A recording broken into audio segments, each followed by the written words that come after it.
어떤 관원이 물어 가로되 선한 선생님이여 내가 무엇을 하여야 영생을 얻으리이까? 예수께서 이르시되 네가 어찌하여 나를 선하다 일컫느냐? 하나님 한 분 외에는 선한 이가 없느니라.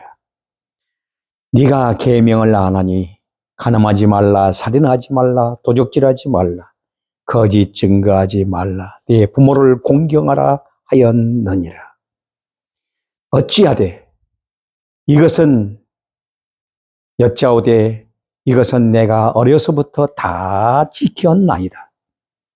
예수께서 이 말씀을 들으시고 이르시되 네가 오히려 한 가지 부족한 것이 있으니 내게 있는 것을 다 팔아 가난한 자들을 나누어 주라. 그리하면 하늘에서 보화가 내게 있으리라.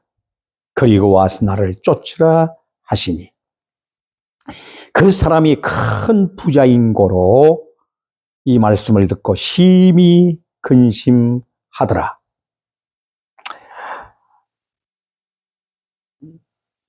예수께서 저를 보시고 가라사대 재물이 있는 자는 하나님의 나라에 들어가기가 어떻게 어려운지 약대가 바늘 귀로 들어가는 것이 부자가 하나님 나라에 들어가는 것보다 쉬우니라 하신대.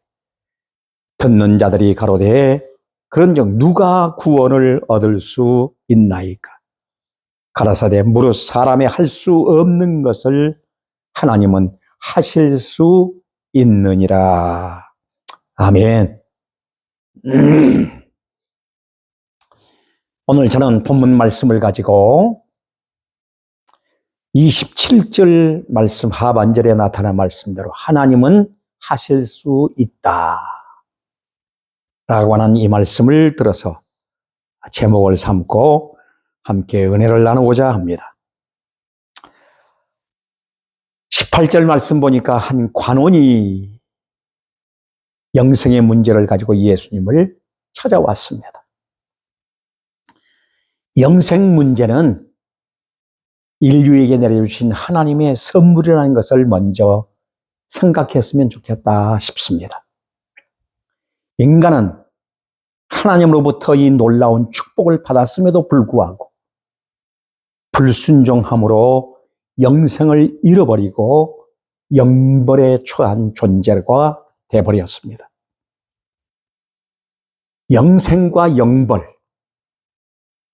왜 영생을 얻은 자가 영벌을 얻게 되느냐 하는 말씀은 이미 창세기 우리의 선조 아담, 우리의 대표자 아담의 타락으로 말미암아 그 안에서 태어난 모든 자는 한결같이 이와 같이 영벌을 받게 된 존재다 하는 것을 우리는 잊어서는 안 될 것입니다.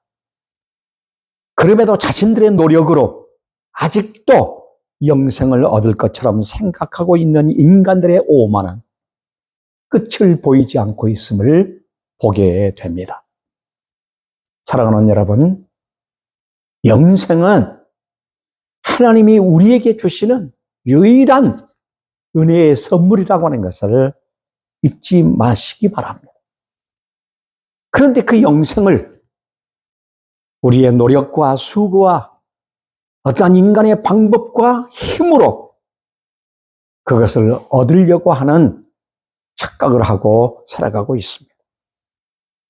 본문에 나오는 부자이면서 관원이 이 젊은이가 내가 무엇을 하여야 영생을 얻으리까라고 말하고 있습니다. 무엇을 하여야? 사랑하는 여러분, 무엇을 하여야 할 인간은 바로 이 땅에 어떤 대가를 지불하고 어떤 힘으로도 어떤 가치적인 그 능력의 힘으로도 영생이라는 문제를 해결할 방법이 없다고 하는 것을 먼저 전제해야 할 것입니다.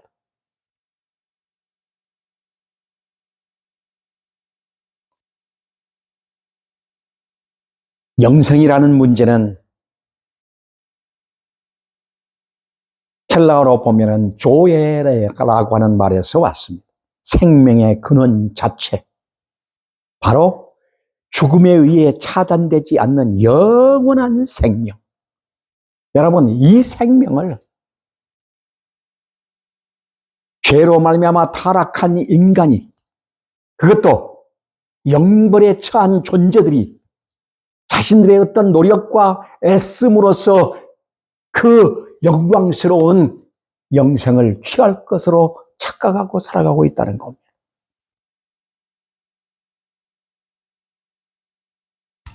예수님께서는 영생 문제의 답을 먼저 하시기 전에 오늘 선한 선생님이여 했기 때문에 그 답을 주님이 하고 계시는 것을 보게 됩니다. 예수님께서는 하나님 한 분 외에는 선한 이가 없느니라, 이렇게 말씀하고 계십니다. 선의 출발점은 하나님이시지 인간이 아니라고 하는 것입니다. 그런데 대부분 사람들은 선의 출발을 인간에게 두고 있음을 보게 됩니다. 그래서 선한 성품과 선한 행위와 선한 일을 이루시는 분은 오직 하나님이십니다. 그래서 복음만이 선이지 다른 것은 선이 될 수가 없는 것입니다. 선한 선생님이여 한 것은 이 관원 자신도 선을 행할 수 있다고 착각하면서 예수님과 동등된 자리에 올려놓고 자신의 선한 삶을 예수님께로부터 평가받기를 원했던 것입니다.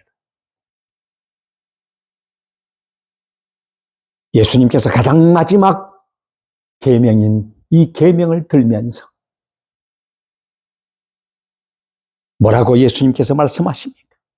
예수님께서 이르시되 네가 어찌하여 나를 선하다 일컫느냐? 하나님 한 분 외에는 선한 이가 없느니라. 네가 계명을 안 하니 그랬습니다. 여기 보니까 계명을 안 하니, 알다라고 하는 말, 이 알다라고 하는 말은 적극적인 의미로 지키다 또한 따르다라고 하는 말씀입니다. 지키다, 따르다라고 하는 말은 그 말씀대로 그대로 살아라고 하는 얘기입니다.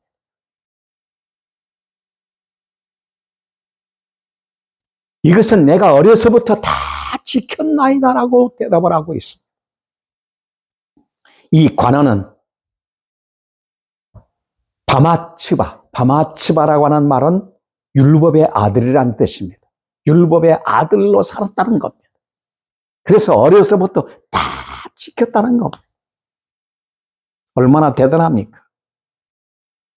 여러분, 복음의 관점으로 보면은 이 말씀은 단순한 주제가 아닙니다.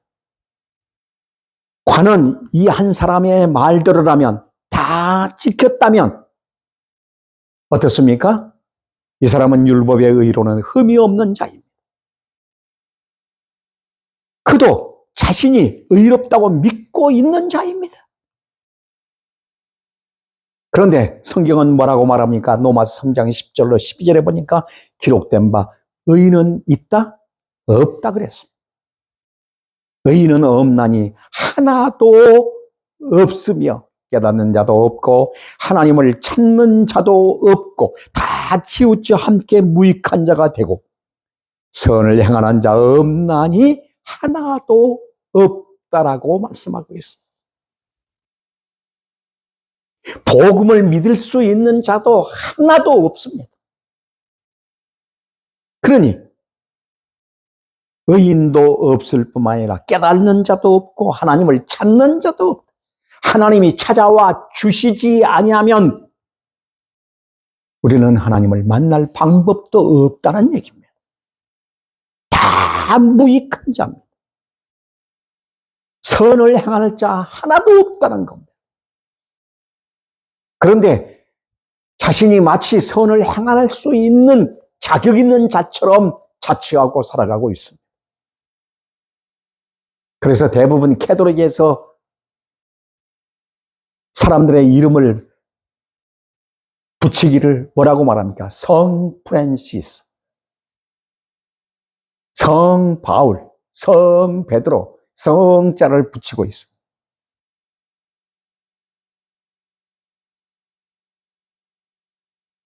우리는 착각하지 말아야 합니다. 다 무익한 자입니다.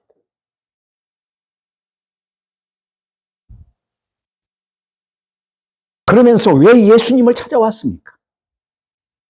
자기의 공로를 자랑하기 위해서 왔다라고 볼 수 있습니다. 이 사람은 앞에서 세리와 같이 가슴을 치며 하나님이여 나를 긍휼히 여기소서 나는 죄인으로소이다고 통곡할 필요도 없는 사람입니다. 하나님의 긍휼하심도 구할 필요가 없는 자입니다. 그래서 그는 대속에 그리스도가 필요 없는 사람인 것입니다. 왜입니까? 마태복음 9장 13절에 보면 예수님은 의인을 부르러 오신 것이 아니라 죄인을 부르러 오셨다고 말씀하고 있습니다. 당시의 바리새인들뿐만 아니라 오늘 현대 종교 속에 살아가는 예수 믿는 사람들이라고 하는 종교 생활하고 있는 바로 교인들까지 나를 비롯해서 모두가 여기에 바로 걸려 있다고 하는 것을 우리는 잊어서는 안 됩니다. 오늘 우리는 그 유명한 사도 바울의 예를 들면서 한번 생각해 봅시다. 디모데전서 1장 16절에 보면 그가 뭐라고 고백하고 있습니까? 그러나 내가 긍휼을 입은 까닭은 그랬습니다. 긍휼을 입은 까닭은 예수 그리스도께서 내게 먼저 일체 오래 참으심을 보이사 오래 참으심을 보이셨다는 겁니다. 그리고 후에 주를 믿어 영생 얻을 자들에게 본이 되게 하려 하심이라. 나를 구원하시고 나를 이렇게 의롭다 여겨주시는 이 놀라운 축복의 자리에 세워주신 것은 장래에 수많은 사람들에게 오고 오는 세대에 본을 보이게 하시려고 나를 이렇게 구원하셨다고 말합니다. 사도 바울은 예수님을 모를 때에는 율법의 의로는 바로 흠이 없는 자라고 자처하던 사람이었습니다. 이런 바울이 어떻게 해서 회개하게 되었을까요? 로마서 7장 7절 보면은 곧 율법이 탐내지 말라 하지 아니하였다면 내가 탐심을 알지 못하였으리라고 이와 같이 고백하고 있습니다. 이 탐심은 10계명 중에 마지막 계명입니다. 내 이웃의 집이나 아내나 남종이나 여종이나 이웃의 소유를 탐내지 말라고 말씀하고 있습니다. 이 계명에 안 걸려들 자가 누가 있냐 하는 것입니다. 계명으로 흠이 없다고 자부하던 그가 어느 날 햇빛보다 더 밝은 그 비춰지는 빛 앞에서 탐내지 말라는 마지막 계명의 의미가 새롭게 그에게 조명되어 다가왔던 것입니다. 탐심. 하나님이 바라시는 계명의 궁극적인 목적은 마음의 문제라는 것입니다. 마음으로 얼마나 죄를 지었던고. 여인을 보고 마음에 품는 순간부터 그것이 바로 간음죄라는 거예요. 재물에 대한 탐심을 마음에 품는 그 자체가 바로 우상숭배라는 것입니다.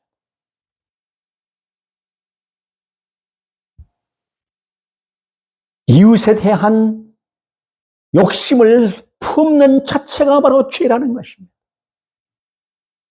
마음의 문제. 모세도 신명기 10장 16절에 너희는 마음의 할례를 행하라 그랬어요. 육적 할례가 아니라 마음의 할례를 받아라. 외적 세례가 아니라 내적 성령 세례를 받아라는 것입니다.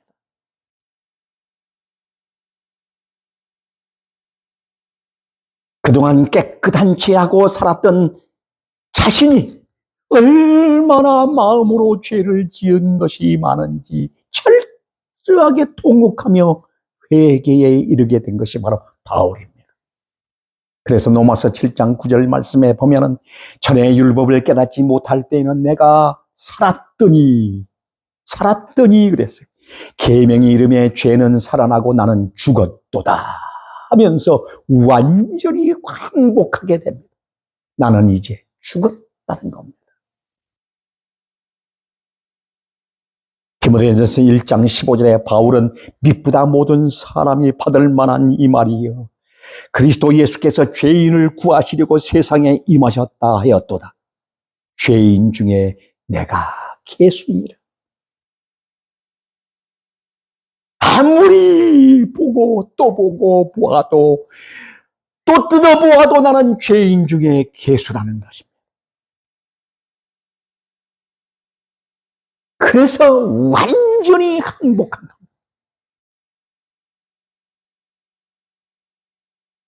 이것이 바로 그리스도 안으로 들어간 사람의 고백인 것입니다.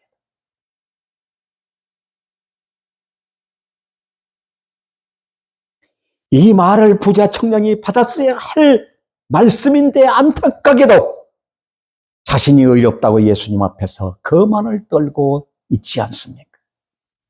이것은 바로 납니다. 내가 이런 모습을 하고 살고 있다는 것을 우리는 착각하지 말아야 합니다. 그러니 예수님께서 이 사람에게 어떻게 하십니까? 그럼에도 불구하고 예수님은 또 기회를 주시고 계십니다.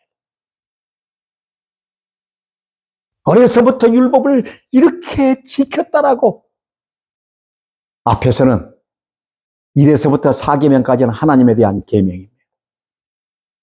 그러면 그것은 제껴놓고 5에서부터 9가지, 9번까지는 전부 인간에 대한 관계, 10번까지 전체가 바로 인간에 대한 계명입니다. 그러면 예수님이 인간에 대한 계명, 네가 정말 하나님을 사랑한다면 내 이웃을 내 몸과 같이 진짜 사랑하고 있느냐? 그것을 마지막 계명으로 주님이 말씀하고 이끌어가고 계십니다. 20절부터 보면은 네가 계명을 안 하니 간음하지 말라, 살인하지 말라, 도둑질하지 말라, 거짓 증거하지 말라, 네 부모를 공경하라 하였느니라. 여짜오되 이것은 내가 어려서부터 다 지켰나이다 그렇게 말하잖아요. 다 지켰다는 겁니다.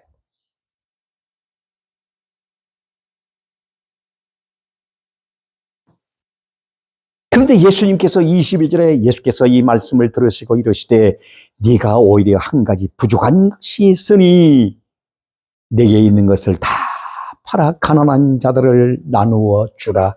그리하면 하늘에서 보화가 내게 있으리라. 그리고 와서 나를 쫓으라 하시니 그랬어요. 여러분 너무너무 중요합니다.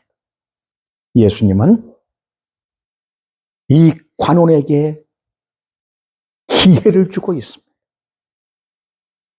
그것은 바로 마지막 계명으로서 탐심하지 말라.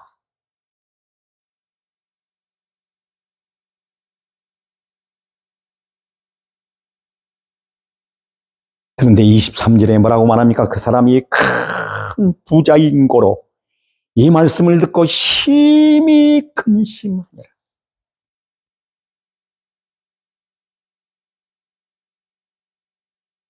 예수님께서 이 관원의 급소를 찌르시면서 회개를 촉구하고 있습니다. 골로새 3장 5절 말씀에 탐심은 곧 뭐라고 그랬어요? 우상숭배니라 그랬어요. 탐심은 곧 우상숭배니라. 이 사람에게 있어서 재물은 큰 우상이었던 것입니다.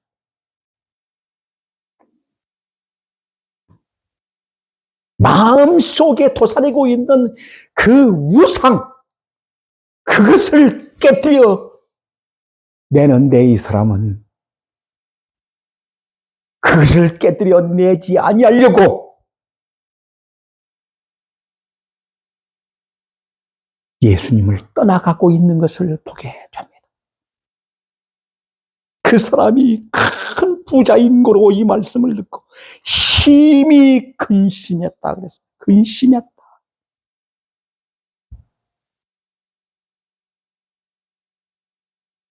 모든 사람들이 다 여기에 무너지고 있고 여기에 걸려들고 있고 여기에서 망하고 있는 겁니다.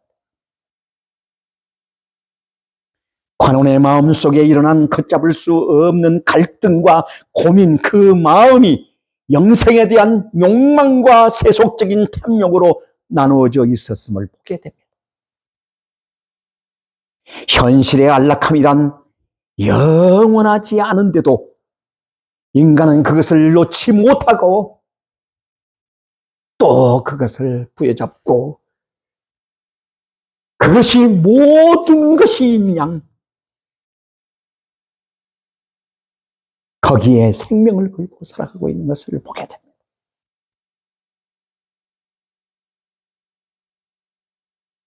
예수 그리스도를 믿는다는 것은 무엇입니까? 믿는다는 것은 다 내려놓고 빈 털털이 깨벗고 예수님께로 들어가는 것입니다. 그게 믿음입니다. 그래서 그리스도와 하나 되어 그리스도로 사는 것입니다.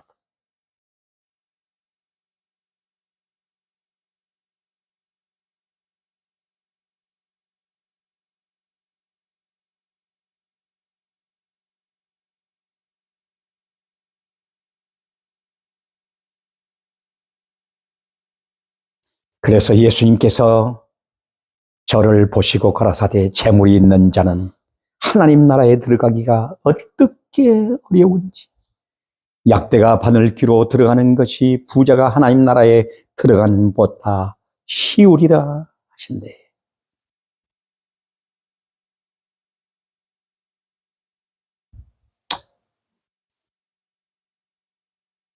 이렇게 돌아가는 관원의 뒤에다가 대고 예수님은 이렇게 말씀합니다. 우리가 오해할 수 있는 부분이 있는데 부자 청년이 재물을 다 팔아 가난한 자들에게 나눠줬다고 해서 그가 구원받을 수 있다고 착각해서는 안 됩니다.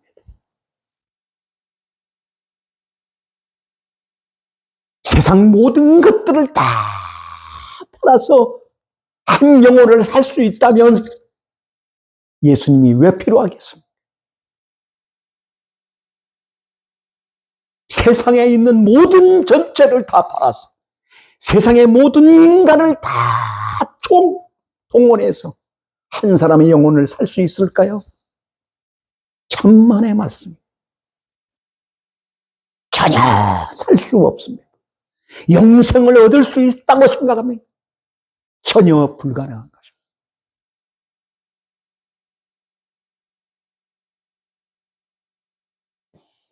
예수님은 구원의 값은 그 어떤 재물로도 비교할 수 없는 하나님의 선물임을 여기서 가르치고 있는 것입니다.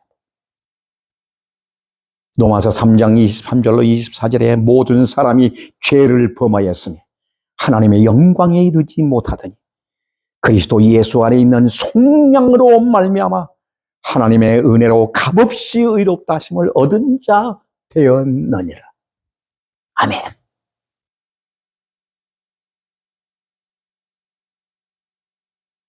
내가 구원받고 영생에 이르렀다고 하는 것은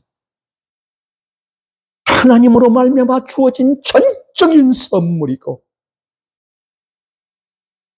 하나님의 은혜임을 우리 모두 기억하면서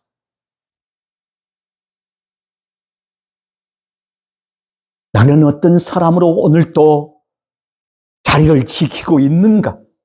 똑똑히 보면서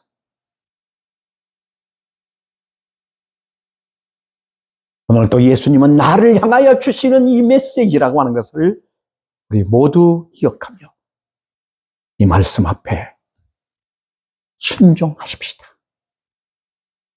기도하겠습니다. 자비롭고 은혜로우신 아버지 감사합니다. 남다른 은혜와 복을 저희들에게 허락해 주시고 놀라운 주의 생명의 복음으로 저희들을 무장시켜 주시니 감사합니다. 주여 착각하지 않게 하옵소서.